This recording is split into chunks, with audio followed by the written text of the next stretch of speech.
Our favorite kitty is no doubt one of the world's biggest giants when it comes to marketing and licensing, but when it comes to video games, you don't really think of her, do you? Now don't get me wrong, there are plenty of Hello Kitty games out there, they just tend to not pop out or really stick with the mainstream when they're released. It's more so a case of slap the iconic name of Hello Kitty on a product for some quick bucks.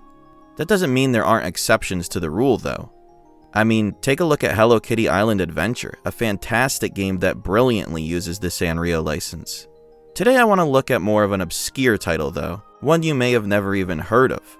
Hello Kitty Roller Rescue. Roller Rescue was developed by XPEC Entertainment, a developer who had some interesting games beforehand, but nothing that had really been a major hit for them. Looking at their works over the years from when they started until now, it seems that their biggest claims to fame are working as support developers for larger AAA games. They even had a hand in the development of Final Fantasy XV and the Pocket Edition version of it.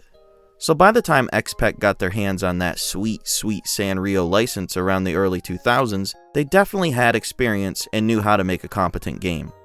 The story of Roller Rescue is a pretty simple but also outlandish one. To make it brief, these block alien guys have invaded Hello Kitty's world and are attempting to destroy it. They try abducting buildings, kidnapping people, using tanks, you know, classic villain stuff. It's up to Kitty and her friends to defend their world and rescue those who have been captured. As we jump into the game, the GameCube being the version I played, we can see that everything is quite vibrant and pretty. All the visuals are very on point and are really nothing to drool over or be upset about. Each of the many areas of the game do an excellent job of creating a cutesy and vibrant environment for you to navigate.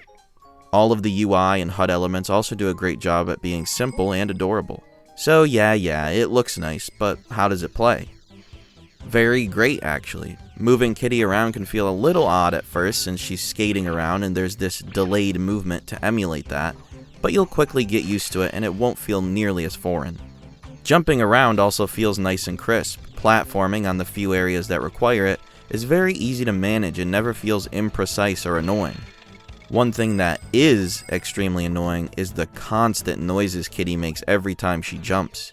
Your ears are bombarded by this never-ending cute kitty grunt and it gets old very quickly.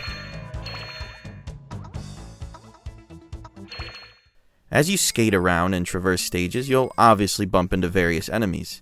There are actually quite a lot of enemies for such a simple game. You've got regular baddies, some skiing block guys, block ninja ladies, weird submarine guys, dish throwing blocks, and quite a few more. While none of them really pose any large threat, as it is a kids game, they do all have their own attack patterns and variants about them. Kitty can attack with the press of a button, swinging her weapon around, but also has a means to do a few combos which helps to spice up the combat. When you rack up enough stars from defeating enemies, you're able to do a big kitty explosion that is a sort of kill everyone in the area move. Crazy enough, there is also a dodge button. You can dodge enemies in a Hello Kitty game. Eat your heart out, Dark Souls. The combat as a whole feels very good and extremely responsive. Everything happens exactly as you want it to, and you never feel cheated by clunky controls or weird hitboxes. An unnecessary but very fun addition to the game is the implementation of companions. As you rescue Sanrio characters in levels, some of them will actually become companions that can tag along with you. They all have their own stats and can even be leveled up as you find hidden items throughout levels. The game is easy enough as it is, but nothing beats the feeling of having Pom Pom Prin roll up on some baddies with you, locked and loaded with pudding projectiles. The mechanics of the levels you go through are surprisingly more than just a linear beat 'em up. Oftentimes you'll have certain objectives to get you through a level. You might have to activate all the switches in a platforming level to overload a machine, find batteries to charge up your car buddy so he can blast through some walls, or stop a cube baddie from signaling to a UFO to abduct a building. The objectives never really have a ton of depth considering its intended younger audience, but they certainly are enough to make the levels a lot more fun than just beating up every enemy in the vicinity. On the point of levels, there are actually quite a lot of environments too. You're not going to be flooded with the same exact visuals over and over. A few levels may take you to an amusement park, but soon after you'll be wandering the halls of a supermarket or traversing an abandoned parking lot. Their design also tends to be quite well made. You'll come across a lot of doors and keys, though it's never confusing or unclear. The competent level design will always bring you right back to that door you have the key for.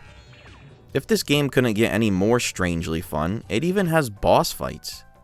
You'll encounter 5 bosses in total, and they all, for the most part, have their own gimmicks to them, often resulting in very fun and unique encounters, rather than mundane button mashes.